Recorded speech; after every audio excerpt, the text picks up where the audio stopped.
Later. Alan? Are Suncoast voters tired of division in Washington? Is it time for a new face in Congress, or is the so-called blue wave real or not?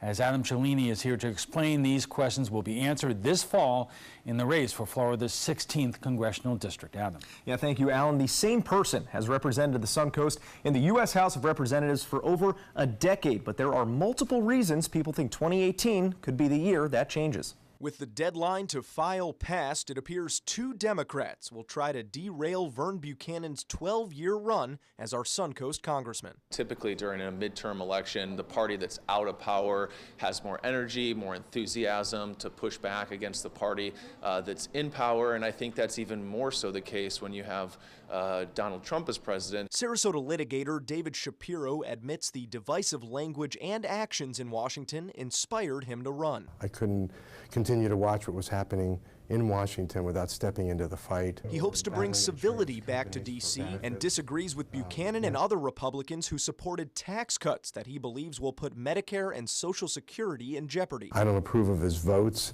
I believe that the dismantling of the Affordable Care Act left a lot of people uninsured. His primary opponent says Medicare and Social Security are her top priorities too. Not only the wealthy deserve to be healthy. Medicare is absolutely critical to this district, and people appreciate it. They appreciate what Medicare for All could do for their children and their grandchildren. Jan Schneider believes the country is as close to a viable national health care system as it's ever been. An attorney with an Ivy League PhD in political science, Schneider has testified in Congress, helped draft legislation, but despite 5 previous attempts has not been able to win this seat in Congress. Still, she's ignoring naysayers who feel her time has passed. It's a primary. They can make up their own minds. Sarasota voters made up their minds earlier this year when they elected another Democratic attorney, Margaret Good, over another Buchanan, Vern's son James. Good's State House district was one that favored the president just a year earlier. That was sort of a bellwether race that was viewed as a referendum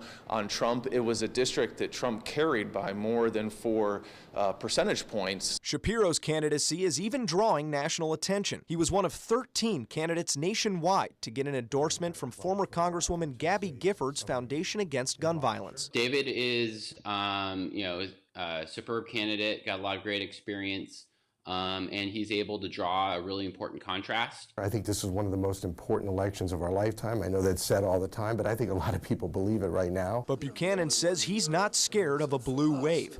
His son's State House defeat was only a fraction of the 16th Congressional District. Trump won the overall district at 10, only won that portion at 4. I won the last couple of races, 20 points plus, so I don't think it's a factor. Buchanan says he's got momentum too, with tax cuts and a new VA facility to be built in the district soon. As for health care, he disagrees with his opponents who say he hasn't done enough to secure Medicare and Social Security. Well, I think they're absolutely wrong on that. I'm on the committee that oversees Medicare and Social Security. Medicare right now is viable until 2024.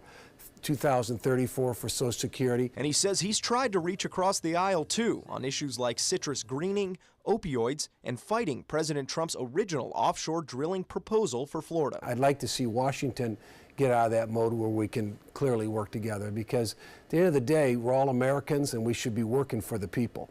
David Shapiro and Jan Schneider will face each other in a primary on August 28th for a chance to challenge Vern Buchanan on that November 6th general election ballot.